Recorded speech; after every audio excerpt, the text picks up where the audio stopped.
Hi guys, today I'm going to be talking about my favourite James Bond film, Casino Royale. But not just that, because I've kind of spoken about the film elsewhere. To put this in context, I've recently read the book, not the first time that I've read the book, Casino Royale by Ian Fleming, but I've also watched the 1950s American TV movie with Barry Nelson for the first time. I'd never seen that until a few days ago, actually. And then I also watched the 1960s Casino Royale with David Niven as James Bond, and that would be this one on Blu-ray. And I'd never seen that before either, because I didn't really like the look of it, to be honest. I'll talk about that in a moment. And then obviously, ultimately, the really good one, my favourite film as well, Casino Royale. I don't just mean my favourite Bond film, but my favourite film. So I thought it'd be. I've got a lot of things to say, so I thought it'd be a good idea to just kind of roll video and just talk about it. So the book, anyway, I've read quite a few times now over the years, and I was just familiarising myself with this because I wanted to make a point of read the book, then watch the other incarnations, maybe do a bit of a comparison. Now, the book itself, I think this is a rare occasion, and in no way disrespectful to the book, because I love the book. But I think this is a rare occasion where the film, ultimately, the Daniel Craig version, is the better of the two. I think for a number of specific reasons. Now, this is obviously a subjective viewpoint, and, there's no right or wrong in this. But I just think that in the film, again, this is a rare thing, they really elaborated on things that were established in the book and enhanced them more. It's usually the other way around. You read a book and there's a lot of things in the book that are cut short because it's not very practical putting every detail in a book in a film, because some books just, if you made a film that was page for page adapted onto the big screen, the film would be like 5 hours long or something. But with Casino Royale, they managed to obviously update things to make it in a more modern setting, but they actually enhanced so much stuff, not just in Casino Royale, but in the films that followed as well. It was really good what they did with the Daniel Craig films from that point of view. That things that were just kind of self-contained in this book really enhanced, and they actually went somewhere with it in the future films. Whether or not you're a fan of that or not, that's what they did.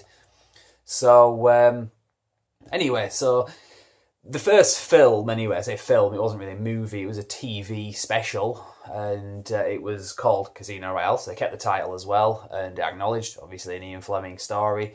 There's a few things they changed. A lot of people aren't fans of the changes, but to be honest, I understand them. It was an American adaptation. It was Americans that bought the rights to it, so they're going to want to just kind of change things for their own country, I suppose, because it's ultimately the Americans who are going to be watching this because it was a TV movie.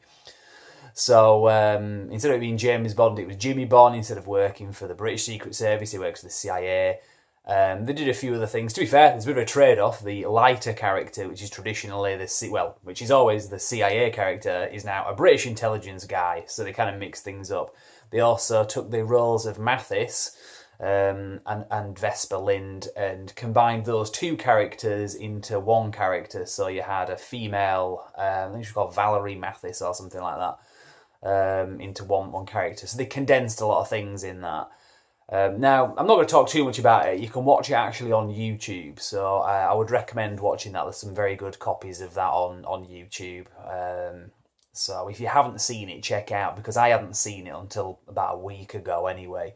So again, it's something from a collector's point of view. It's kind of hard to get hold of a physical copy of this thing, but there are some old videotapes going around basically. But unfortunately, I don't have a physical copy here to show you. So that was the 1950s version. One thing I did like about the 50s version as well, it was interesting to see, there's one scene in the book where Bond is winning at cards against the Le Chiffre character. And a guy comes up behind him with a cane, which has actually got a gun inside. It's a gun barrel. And the guy with the cane basically puts it in Bond's lower back, points it there and sort of whispers to him and says, "Look, I've got a gun pointed at you.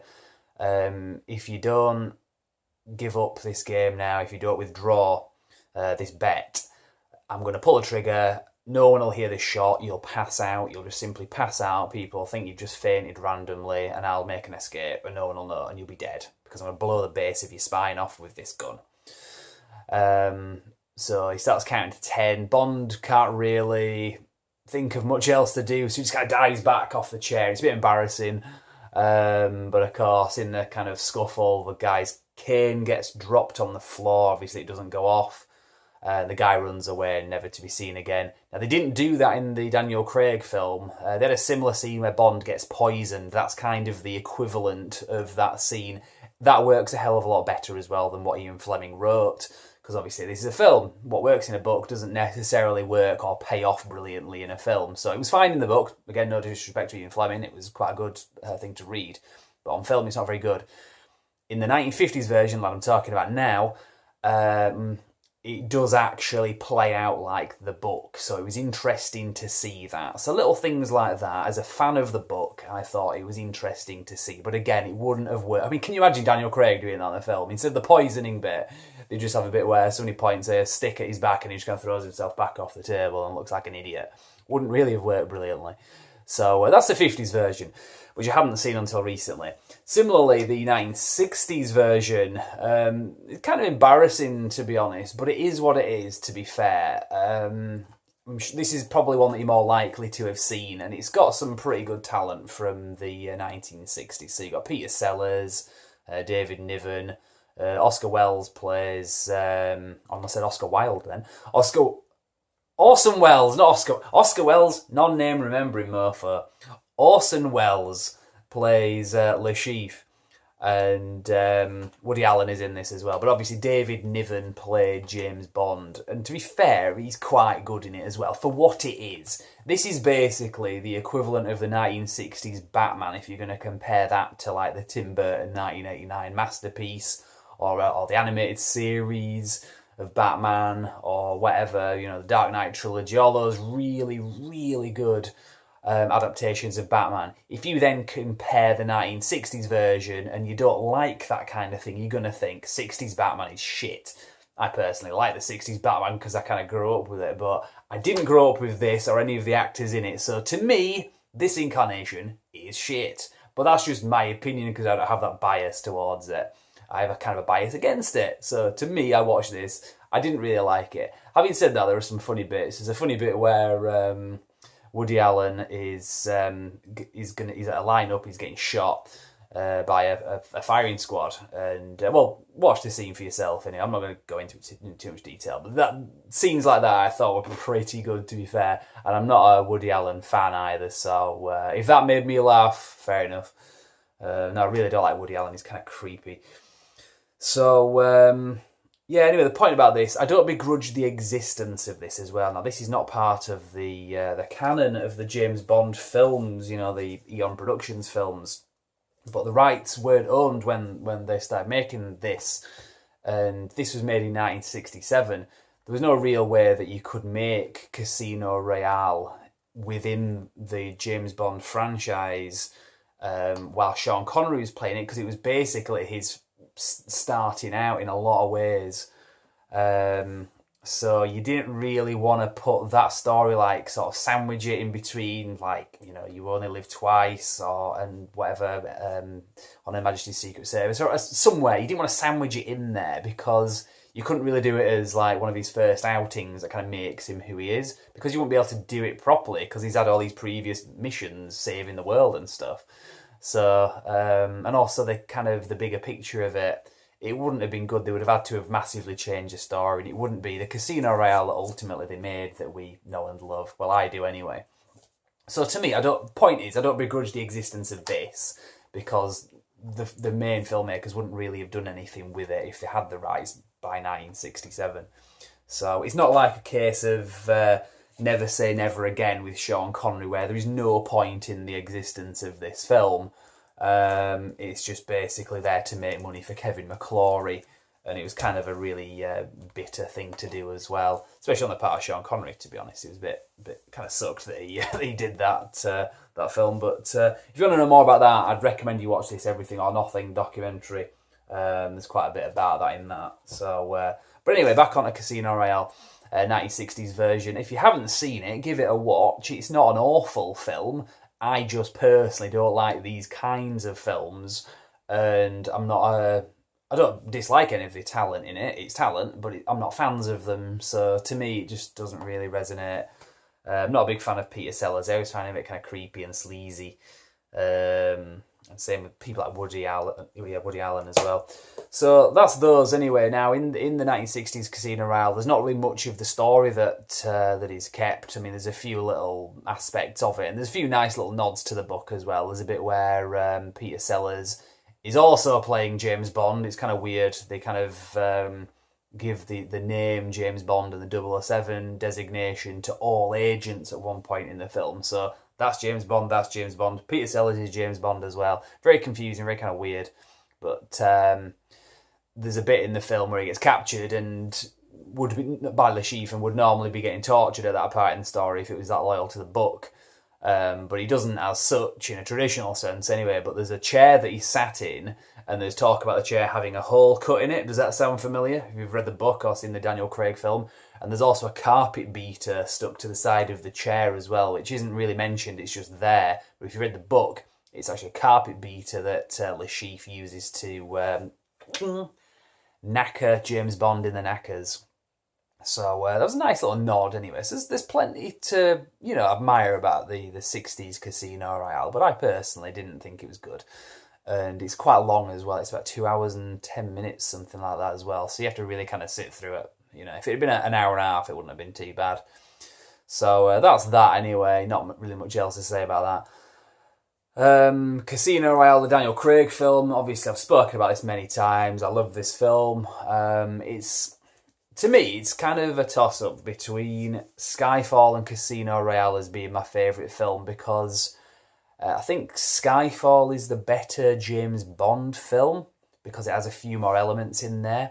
But I think that that his original outing as Bond, obviously in Casino Royale, there's something about that film that I just really kind of works with me. And to be honest, a lot of that is in Skyfall as well, and a bit more. But I don't know, Casino Royale, I just think if it hadn't been for that film, you wouldn't have Skyfall as well, because that really kind of set the standard. But it's kind of difficult to tell which I think is the best. But Casino Royale, obviously the more recent version, the Daniel Craig one, elaborates more on things. You've got a few characters as well that, interestingly, in the book, they didn't do a huge amount with. There's a character in the book, at the end of the book, where Vesper and Bond, like in the film, they go off and they have kind of an affair, they fall in love. Bond is talking about not retiring, but resigning, and spending the rest of his life with Vesper. He's ready to do that. And then as they're kind of going out on the travels, Vesper sees this guy with an eye patch who you find out is called Adolf Gettler. Now and he works for ultimately Smersh, and which is Spectre in the films.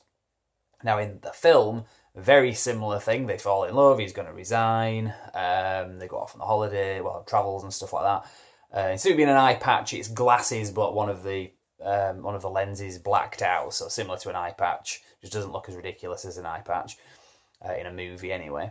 And there's a deleted scene where Bond asks a guy, I think in like a hotel or something, that Gettler is seen talking to. He asks him who he is.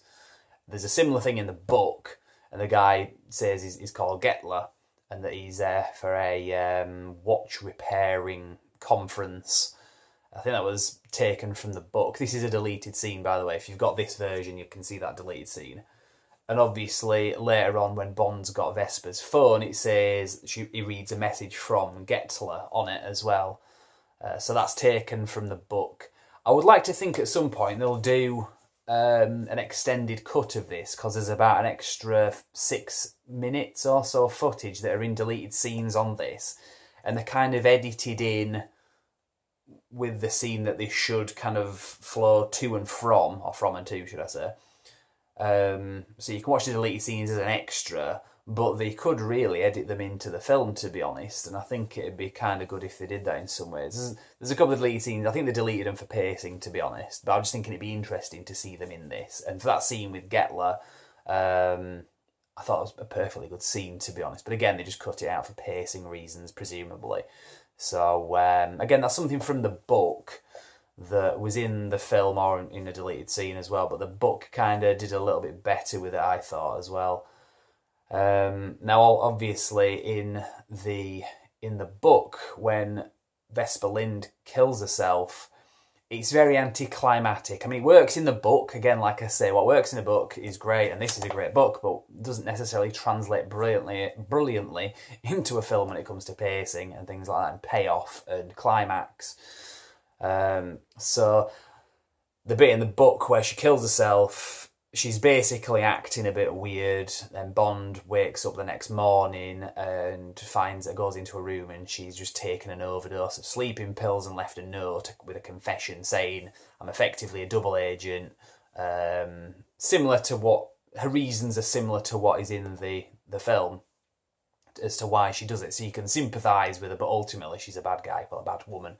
So that is very anticlimactic if you were going to put that into the film. So the film itself kind of stretches it a bit more. You've got an action scene. The way she kills herself is a lot more disturbing as well, because she drowns herself on purpose, and Bond has to like look at her doing that. He has to look into her eyes while she's killing herself, and that would just mess you up for life. And obviously it does. As far as James Bond as a character, we know why he is who he is, and that's why he is the way he is, especially when it comes to women as well, mistrusting them and treating them as disposable pleasures, which I suppose he already did anyway, but this has really cemented that, because trusting women again after that is obviously going to be a big issue for him, which I thought was really good in Spectre, that they kind of brought a character full circle ultimately. And if you haven't, spoiler if you've not seen this, but you know, it's been out for 2 years, so whatever.